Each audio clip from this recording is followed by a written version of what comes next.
नमस्कार, मैं हूं आपके साथ अंकिता पाल। बुलेटिन की शुरुआत करते हैं। उत्तराखंड की राजधानी देहरादून में 16वें वित्त आयोग की बैठक हुई है और इस बैठक में सीएम धामी ने राज्य का पक्ष भी रखा है। सीएम धामी ने बैठक में जानकारी दी कि प्रदेश की बेरोजगारी दर में रिकॉर्ड 4.4% की कमी आई है। साथ ही सीएम धामी ने कहा कि उत्तराखंड ने प्रति व्यक्ति आय के मामले में 11.33% की वृद्धि दर्ज की है। यह वृद्धि राष्ट्रीय औसत से भी अधिक है। बैठक के बाद 16वें वित्त आयोग के अध्यक्ष अरविंद पनगड़िया ने कहा कि उत्तराखंड राज्य हर क्षेत्र में तेजी से विकास कर रहा है। राज्य की प्रति व्यक्ति आय बढ़ी है। बेरोजगारी को कम करने की दिशा में राज्य में अच्छा कार्य हो रहा है।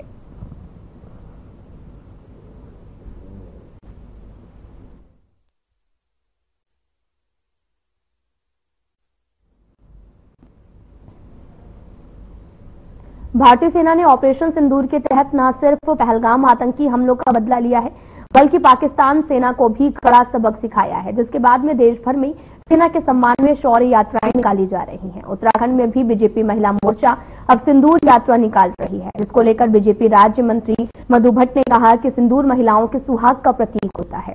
जिस तरह से आतंकवाद के खिलाफ लड़ाई में हुए ऑपरेशन का नाम ऑपरेशन सिंदूर रखा गया, उसकी शक्ति का भी भारतीय सेना ने प्रदर्शन किया है। उसे देश का सिर गर्व से ऊंचा हो गया है। इसलिए महिला मोर्चा की तरफ से सेना के सम्मान में ये यात्रा निकाली जा रही है।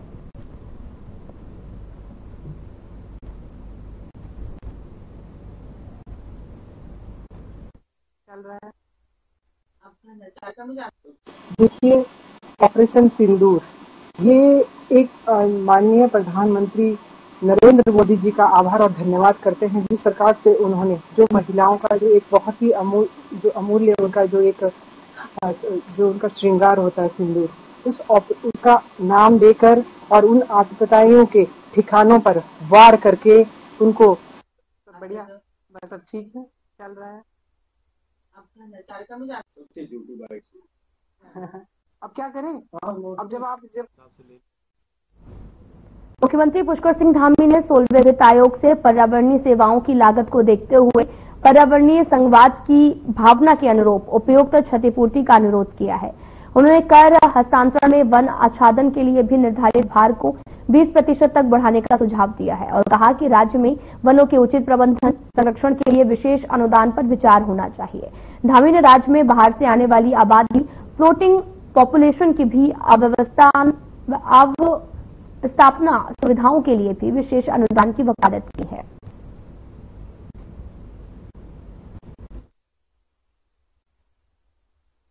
जनरली जो है नॉर्थ ईस्टर्न और हिली स्टेट्स का जो है कॉस्ट डिसेबिलिटी रहती है, क्योंकि हिली रीजन है, उसकी वजह से कईयों का फॉरेस्ट भी काफी हाई है, इंक्लूडिंग उत्तराखंड का। तो अगर आप उनके जो डिवोल्यूशन हुआ है पिछले आयोग हमने 15वें में देखने चाहे तो आप देखेंगे कि इन सभी राज्यों का जो है शेयर टोटल डिविजिबल पूल में उनके पॉपुलेशन शेयर से काफी अधिक है, काफी ज्यादा है। इसका अर्थ ये हुआ कि ये जो है आयोगों ने कोशिश की है कि जो कॉस्ट डिसेबिलिटी है इसको थोड़ा न्यूट्रलाइज किया जाए, क्योंकि अब इसमें जिनकी कई राज्य ऐसे हैं जिनकी पर कैपिटा इनकम काफी हाई है, तो उनका देखेंगे कि आप उनका जो शेयर है डिविजिबल पूल में वो उनके पॉपुलेशन शेयर से कहीं कम है।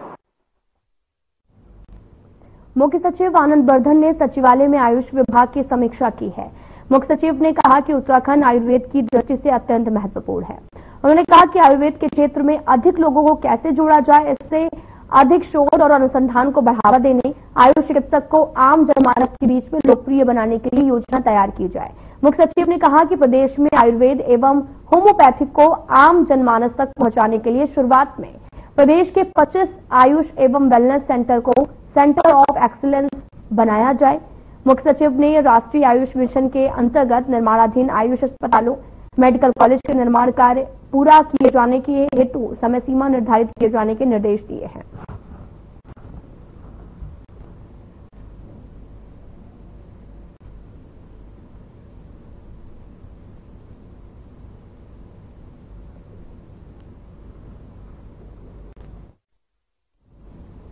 श्रीनगर विधानसभा क्षेत्र में भैरव खाल स्थित भैरव मंदिर के पुनर्निर्माण को लेकर राजनीति गरमाई हुई है और इस मामले में आपको ये भी बताते चले कि कैबिनेट मंत्री डॉक्टर धन सिंह रावत और पूर्व विधायक गणेश गोदियाल के बीच में तीखी बयानबाजी शुरू हो गई। डॉक्टर धन सिंह रावत ने दावा किया कि कुछ लोग, जिन्हें उन्होंने अकबर बाबर के अनुयायी कहा, भैरव मंदिर के भव्य निर्माण का विरोध कर रहे हैं। उन्होंने कहा कि राम भगवान के अनुयायी तो मंदिर के पुनर्निर्माण के पक्ष में है और आने वाले दिनों में भैरव खाल में भी भव्य मंदिर का निर्माण किया जाएगा। पूर्व विधायक गणेश गोदियाल ने इन आरोपों पर पलटवार करते हुए कहा कि अकबर बाबर के अनुयायी होने का ठप्पा पहले से ही डॉक्टर धन सिंह रावत पर लगता रहा है।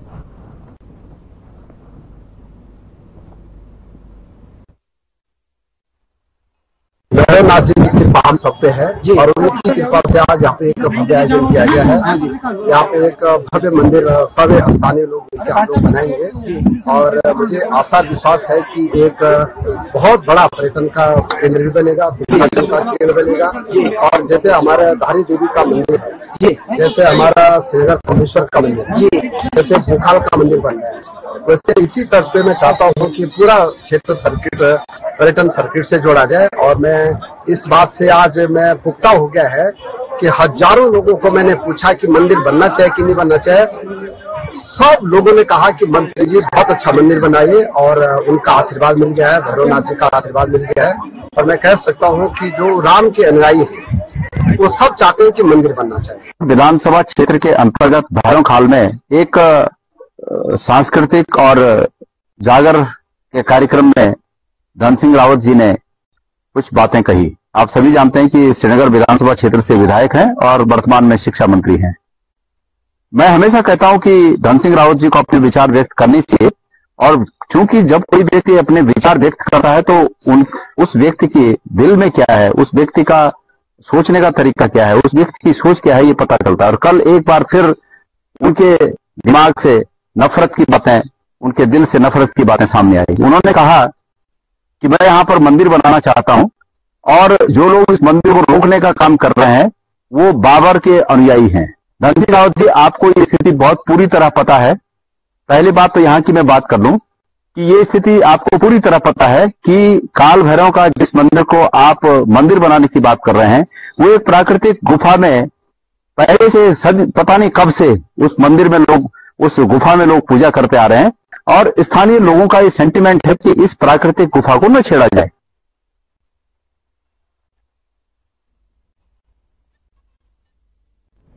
लोक निर्माण विभाग की ओर से आनंदखेड़ा दिनेशपुर मुख्य मार्ग से मकरंदपुर लोहे का पुलिया मार्ग तक 24 लाख रुपए की लागत से 2.5 किलोमीटर हॉट मिक्स मार्ग का शिलान्यास रुद्रपुर के विधायक शिव अरोड़ा ने किया है। इस दौरान शिव अरोड़ा ने कहा कि रुद्रपुर विधानसभा ग्रामीण क्षेत्र में 27 किलोमीटर सड़क का निर्माण किया गया है।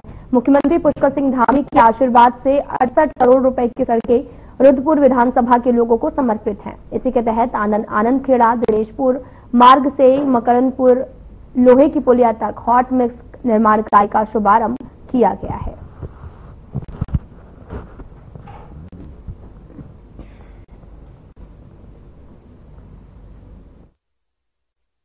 आनंदखेड़ा से लेके मकरंदपुर लोहे की पुलिया, ये 2.5 किलोमीटर की सड़क की दुर्दशा थी। उसके हॉट मिक्स सड़क का निर्माण का कार्य यहां आज आरंभ हो रहा है। स्वाभाविक रूप से ग्रामीण क्षेत्र के अंदर इस सड़क की सुधारीकरण की बहुत बड़ी आवश्यकता थी। पीडब्ल्यूडी को हमने प्रस्ताव दिया था और पीडब्ल्यूडी ने हमारे प्रस्ताव को स्वीकार करते हुए इस काम को आज काम आरंभ हो रहा है। स्वाभाविक रूप से ग्रामीण क्षेत्रों में ऐसे जितनी भी मुख्य सड़कें हैं उन सब मुख्य सड़कों के निर्माण कार्य को हम बहुत प्राथमिकता के आधार पर 2.5 किलोमीटर, 3 किलोमीटर, 4 किलोमीटर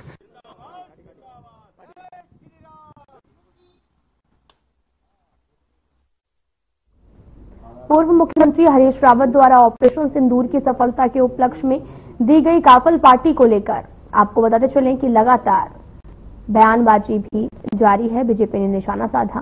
बीजेपी प्रदेश प्रवक्ता कमलेश रमन ने कहा कि पूर्व सीएम हरीश रावत की काफल पार्टी में उनके विधायकों सहित उनकी बेटी भी उस पार्टी में शामिल नहीं हुई। साथ ही उन्होंने कहा कि प्रीतम सिंह को जिस तरह से उभरता हुआ चेहरा हरीश रावत ने बताया, इससे पहले भी उन्होंने कांग्रेस के कई नेताओं को उभरता हुआ चेहरा बताया, जिसके चलते वो खुद उभरने की कोशिश कर रहे हैं। जिन सैनिकों के सम्मान के लिए काफल पार्टी उन्होंने की वो कहीं नजर नहीं है।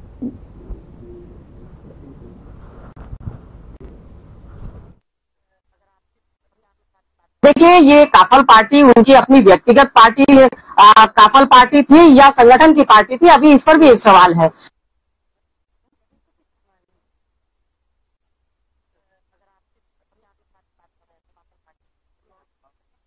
खबर किच्छा जिले से है, जहां पर किच्छा में सैकड़ों बीजेपी कार्यकर्ताओं ने भारतीय सेना के सम्मान में विशाल शौर्य सम्मान तिरंगा यात्रा निकाली है। इस दौरान बीजेपी कार्यकर्ताओं ने भारत माता की जय और भारतीय सेना जिंदाबाद, पाकिस्तान मुर्दाबाद के जोरदार नारे लगाए हैं। किच्छा ने पुरानी गल्ला मंडी से शुरू हुई तिरंगा यात्रा नगर के मुख्य बाजार, दीनदयाल चौक, महाराणा प्रताप चौक, बरेली रोड होती हुई आवास विकास क्षेत्र में पहुंचकर समाप्त हुई है।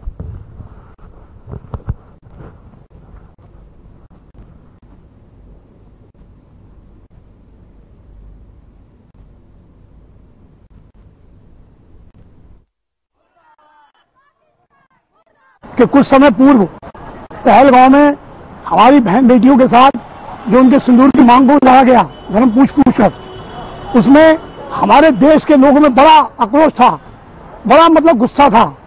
माननीय हमारे देश के प्रधानमंत्री नरेंद्र मोदी जी ने इसमें तुरंत आपातकालीन बैठक बुलाई और तैयारी की और 7 मई को उन्होंने पाकिस्तान को यह बता दिया कि हिंदुस्तान से अगर उलझेगा तो तुझे नैस्तो नाबूद कर देना। हमारे देश की सेना ने ऐसा काम किया कि पाकिस्तान के आतंकवाद को, जो हमारे पहलगाम में जो हमारे नागरिकों को जाति धर्म पूछ के मारा गया, उसके लिए जो हमारा सिंदूर ऑपरेशन है, हमारे देश के सैनिकों ने पाकिस्तान में घुसकर पाकिस्तान को धूल चटाई है। इसके लिए हम अपने सैनिकों को बहुत बहुत बधाई देना चाहते हैं। और एक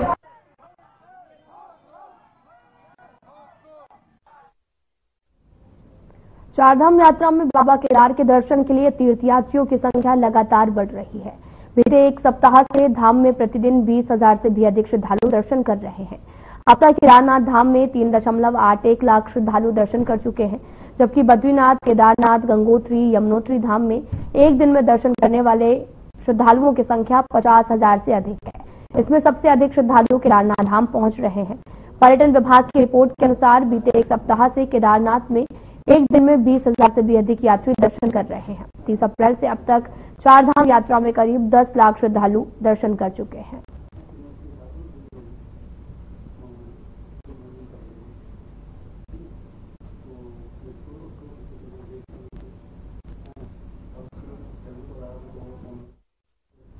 प्रदेश भर में मौसम का मिजाज बदल सकता है। मौसम विभाग के अनुसार मौसम का मिजाज बदला रहेगा।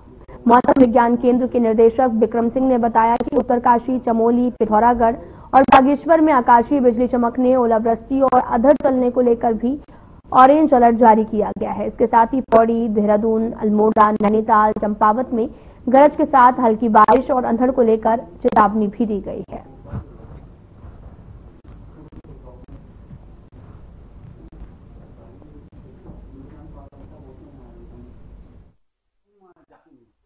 बिल्कुल, उत्तराखंड के लिए मौसम की बात करते हैं। आज आपकी 19 तारीख हो रही है मई की, और 19 और 20 की हमने बोला था कि इन 2 दिनों में फिर से जो बारिश की एक्टिविटी शुरू होगी।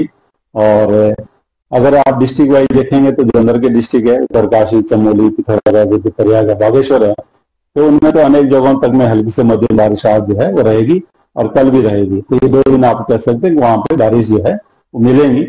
हालांकि ठीक है, थोड़ी देर आपको बीच में गैप भी मिलेगा। आजकल आप देखते हैं कि थंडरस्टॉर्म एक्टिविटी मंदी होती है।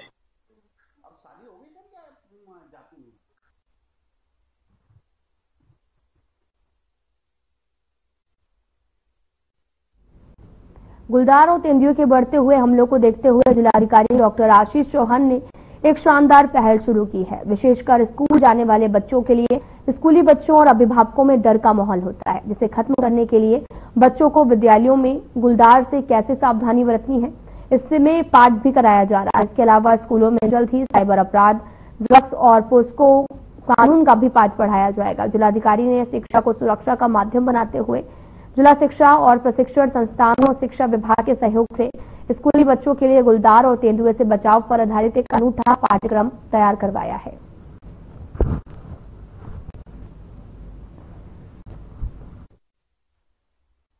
लेपर्ड को लेके या पोक्सो को लेके और एंटी ड्रग पाठ्यक्रम को हम लोगों ने करिकुलम का पार्ट बनाने की कोशिश की है। तो हमारा लगातार प्रयास ये है कि हम एजुकेशन में रेलेवेंट चीज़ों को ऐड करवाएं ताकि हम एक रेलेवेंट इंफॉर्मेशन के साथ में बच्चों को अपडेटेड ह्यूमन रिसोर्स में कन्वर्ट कर सकें।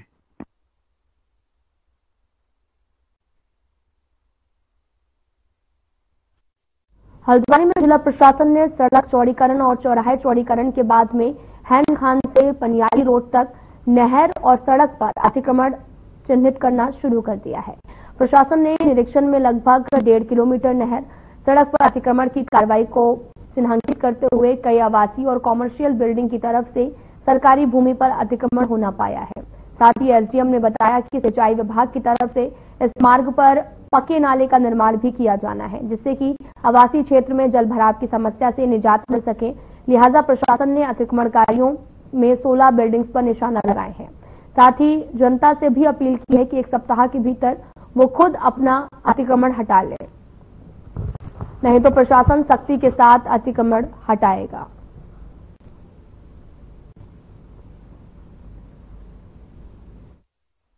चौपला चौराहे के आसपास बिटोरिया नाले का वर्तमान में सिंचाई विभाग के द्वारा निर्माण किया जा रहा है, जिसमें कि वन चौकी की तरफ से जो बरसात में नाला आता है वो नाला आगे जाते हुए आपका चौपला चौराहे से आगे बढ़ता है, जहां पे कि कई व्यक्तियों के द्वारा सड़क की भूमि पे जो नाला प्रभावित हो रहा था।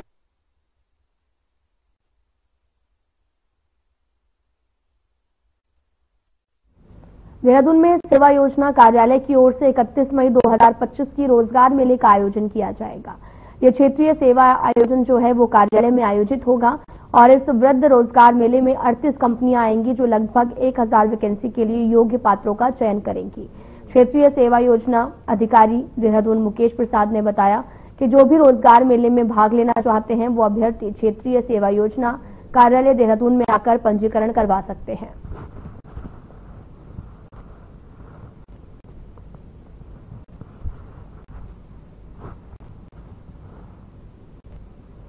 मैं मुकेश प्रसाद रयाल सेवायोजन अधिकारी क्षेत्रीय सेवायोजन कार्यालय में कार्यरत हूं और क्षेत्रीय सेवायोजन कार्यालय की ओर से दिनांक 31 मई 2025 को एक बृहद रोजगार मेले का आयोजन किया जा रहा है, जिसमें अभी तक 38 कंपनियों के द्वारा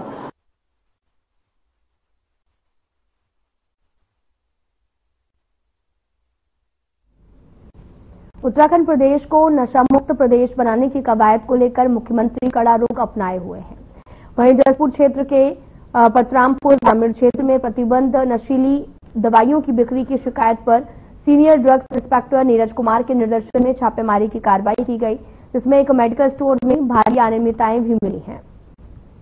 रिटेल मेडिकल स्टोर को थोक मेडिकल स्टोर भी बनाया गया था। थोक मेडिकल स्टोर में रखी अधिकांश दवाइयां एक्सपायर डेट की हैं, जिस पर संयुक्त रूप से कार्रवाई करते हुए मेडिकल स्टोर मालिक को अपनी हिरासत में लेकर जेल भेजने की कार्रवाई की गई है। मेडिकल स्टोर को सील कर दिया गया है। मीडिया से रूबरू होते हुए senior drug inspector Neeraj Kumar ने इस मामले की जानकारी दी है।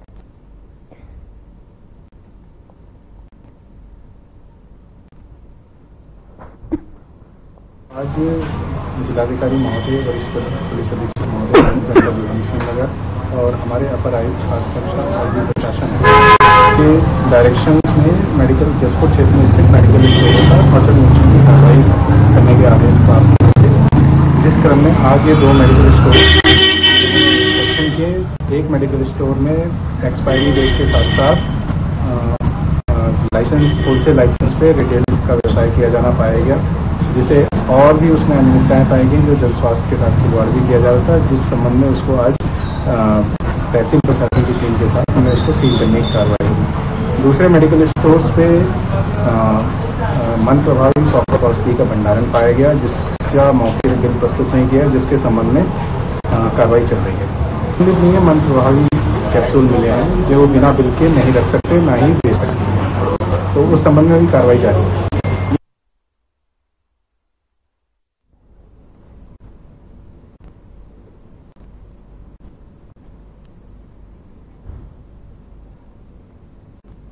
हल्द्वानी के नगर निगम कार्यालय में राजपुरा के वार्ड नंबर 14 के लोगों ने प्रदर्शन कर नगर आयुक्त के माध्यम से राज्यपाल के नाम ज्ञापन सौंपा है। वार्ड के लोगों का कहना है कि पीएम आवासीय योजना के तहत गरीबों को आवास आवंटित किए जा रहे हैं।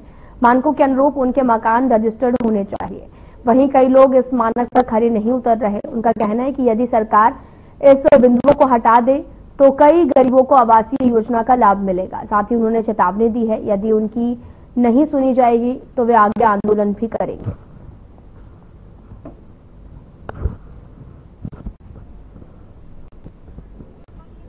हम लोगों से हम कहा करते हैं, अगर कहीं हल्द्वानी में दिखा दें कि कौन सी जगह रजिस्ट्री है तो हम मानते हैं, बगैर रजिस्ट्री की जगह में पूरी हल्द्वानी बसी है। हम लोग कहाँ जाए, हमें रजिस्ट्री की या तो जगह दे दें या कहीं मकान बना के दे दें। गरीब आदमी है, पूरा कांचा बीनने वाले, मजदूरी करने वाले, कोई गुब्बारे बेचता है, कोई जूते की पॉलिश करता है।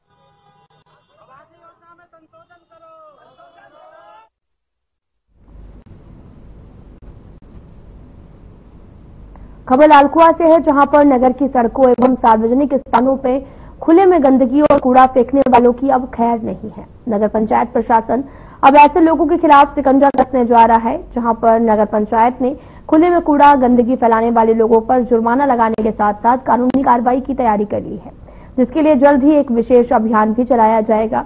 लालकुआ नगर पंचायत के पर्यावरण मित्रों द्वारा भी शहर का कूड़ा कचरा साफ करने, डोर टू डोर कचरा उठाने के बाद भी लोग शहर की सड़कों, नालियों के अलावा खुले में कूड़ा कचरा फेंक देते हैं।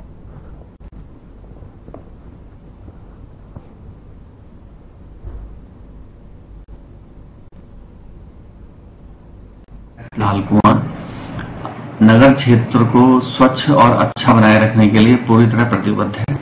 हमारा बोर्ड भी इसमें सजग है, हमारे कर्मचारी भी, और इसीलिए हम लोग regular daily door to door यहाँ कूड़ा गाड़ी अपनी चलाते हैं। जो सक्रिय गलियां हैं जिनसे कूड़े की गाड़ियां नहीं जा पाती हैं, तो उनके लिए हमने रिक्शा की भी व्यवस्था करी है।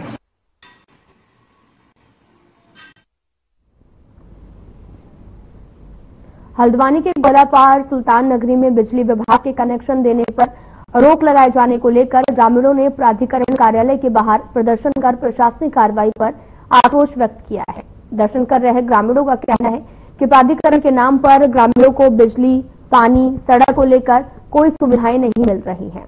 जहां उन्होंने प्राधिकरण की कार्रवाई पर सवाल खड़े किए तो उनका भी कहना है कि सुल्तान नगरी में भी वे कई सालों से रह रहे हैं, लेकिन बिजली के नए कनेक्शन नहीं दिए जा रहे। वहीं मामले को लेकर भी सिटी मजिस्ट्रेट का कहना है कि प्राधिकरण पूरे मामले को लेकर जांच कर आगे की कार्रवाई भी करेगा।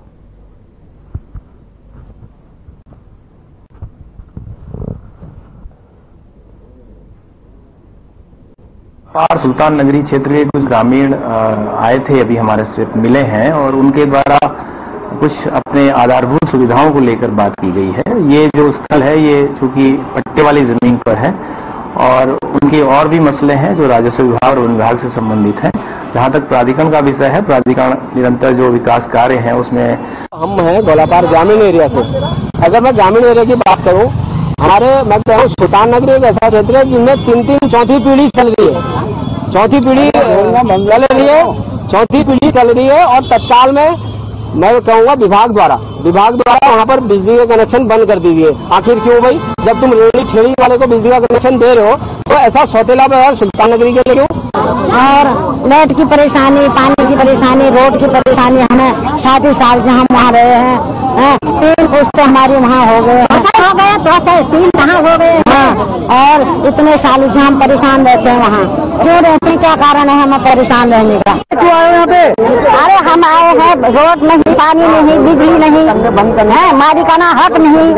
4 पीढ़ी हमारे हो गए, अब कब मिलेंगे हमको? कब मिलेंगे? हाँ, फसल चले गए, अब हम रह गए, हमारे बच्चे हैं, हमारे राज्य बच्चे हैं, 4 हो गए हैं पीढ़ी।